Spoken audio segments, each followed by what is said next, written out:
In today's video, I'll be showing you how to wash and maintain your microlinks, how to blow dry your hair safely, and tighten the beads in your hair so that you can wear your microlinks for as long as possible. Hello my love and welcome back to my channel. I've now had my microlinks in now for about 3 weeks and it is definitely time for a retightening. I'll also be showing you how to wash the hair too. As you can see, the beads have started to come down a little bit lower.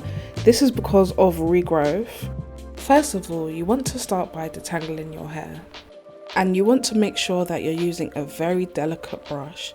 You can use a tangle teaser or something where the bristles bend. You want to avoid things like combs and brushes with really hard spokes because those brushes could essentially ruin your microlinks.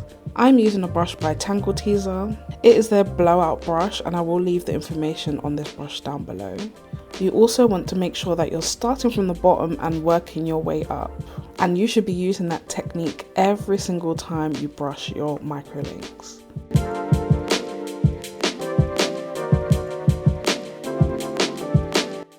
Now let's get into washing the hair. I'm using Tresemé's Body and Volume and I'm concentrating the shampoo to where my microlinks lay and my scalp. You basically want to wash your hair in 2 parts. The first part you want to concentrate on your scalp and where the microlinks lay. So that's where I'm concentrating my shampoo. You want to be very delicate and massage it in slowly. Try to avoid using your nails and try to use your fingertips or your palm of your hand instead. Now gently use your fingertips to massage the shampoo in to ensure that you get every single part of your scalp. I always do this twice just to make sure that my scalp is thoroughly cleaned. Another important thing is to not wash your hair flipped upside down. You do want to make sure that you are standing up in the shower. This will minimize tangling. Microlinks are very prone to tangling because the beads at the roots. So gravity is basically your best friend in making sure that your microlinks do not get tangled, especially while the hair is wet. It can go horribly wrong if you skip this step and invert your head. Once I finish shampooing my scalp twice, I then go on to wash the rest of the hair like normal.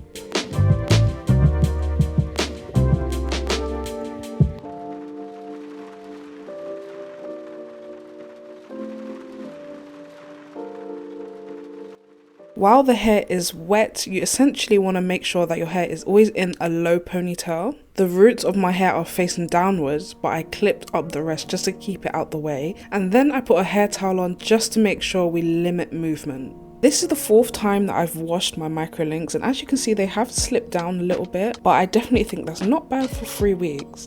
Now I just go ahead and spray my hair with heat protectant. I'm using heat protectant by Tresemmé and I put this all over my own hair and the microlinks to preserve the longevity of the hair.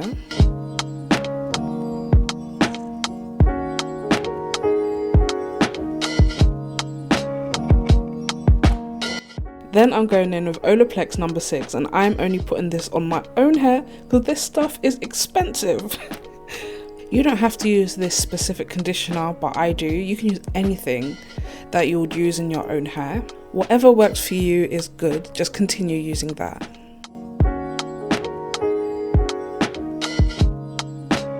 Then I'm going to hydrate the microlinks with Keracare.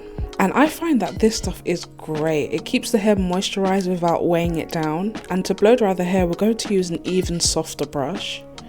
Brushes with softer bristles are the best to use on microlinks. If you were to use a comb or a brush with really tough spokes, it could get caught on the microlinks and cause pulling. This in turn could lead to hair loss and breakage. If you use a brush with soft bristles and spokes, it will simply just bounce off the microlinks. If you're not a fan of heat, you just want to brush your hair into a low ponytail and let that air dry. You could also put a satin scarf on top to make sure that your hair stays stretched. But I decided to go ahead and blow dry the hair on low heat.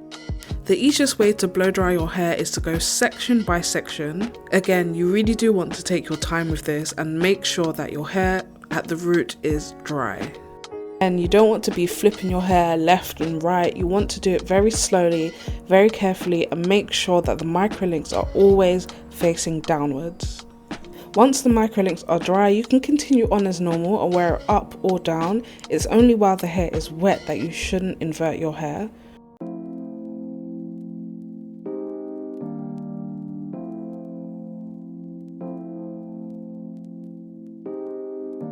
This is a close-up on some of the microlinks. You can see that they have slipped down a little, so we're going to go ahead and tighten them up. First of all, you want to take your pliers and press down on the sides of the bead until it opens up into a circle again. Then I separate the bead from my own hair. Holding my own hair taut, I slide up the microlink and the bead together until it's a couple millimeters away from my scalp, and then use the pliers to close the bead and secure it in place. I would only tighten the beads every 3 to 6 weeks. Once you have to tighten them again for the second time, I would recommend putting a new bead in. I'm also not tightening the beads across my entire head. I'm only doing the ones that are a little bit low.